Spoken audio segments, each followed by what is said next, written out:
આપણે વાત કરીએ તો અત્યારે જે યુદ્ધની પરિસ્થિતિ નિર્માણ થઈ એ દરમિયાન અંદાજે 100 યુનિટ જે છે આજની તારીખમાં બંધ થઈ ગયા છે. અને આવનારા દિવસોમાં જો પ્રોપેન સપ્લાયનું કોઈ પ્લાનિંગ નહીં થાય અને જો નવી કોઈ સપ્લાય નહીં મળે તો આવનારા દિવસોમાં વધીને 4 થી 5 દિવસમાં કે 8 દિવસની અંદર બીજા 400 યુનિટો બંધ થવાની સંભાવનાઓ છે. ગુજરાત ગેસમાં જે યુનિટો ચાલે છે એ ગુજરાત ગેસવાળાને પાસે 50% જે વાપરવા માટેની જે પરમિશન આપેલી છે એ મુજબ અમે અંદાજ લગાવી શકીએ કે 18 થી 20 તારીખ સુધીમાં ગુજરાત ગેસ યુઝર્સ જેટલા હતા એ પણ બંધ થવાની શક્યતાઓ દેખાઈ રહી છે. ડિમાન્ડમાં વાત કરીએ તો અત્યારે એક્સપોર્ટની અંદર જે એક્સપોર્ટ થતું હતું જેમાં ખાસ કરીને જીસીસી કન્ટ્રીમાં એ જીસીસી કન્ટ્રીનું એક્સપોર્ટ તો અત્યારે સદંતર ઊભું છે. પણ બીજા જે કન્ટ્રીમાં એક્સપોર્ટ થતું હતું કે જે જીસીસી ગલ્ફ ખાડીમાં થઈને જે વેસણો જતા હતા એમાં પણ એક્સપોર્ટમાં અસર દેખાઈ રહી છે.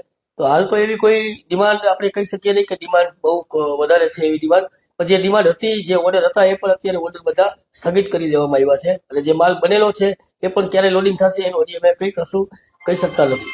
ગુજરાત રાજ્યના માનનીય મુખ્યમંત્રી શ્રી ભૂપેન્દ્રભાઈ દ્વારા પણ ચિંતા વ્યક્ત કરતો ફોન આપણા ધારાસભ્ય શ્રી દુર્લભજીભાઈ જથરિયાને આવેલો. એમણે પણ સિરામિક ઇન્ડસ્ટ્રીને અને મોરબી સિરામિકને શું રાહત કરી શકાય કે શું મદદ કરી શકાય એ માટેની તૈયારી પણ બતાવી છે. તો અમે પણ અત્યારે ઉદ્યોગમાં છીએ કે આ બાબતની અંદર સરકારશ્રી પાસેથી પણ અમે શું અપેક્ષા રાખીએ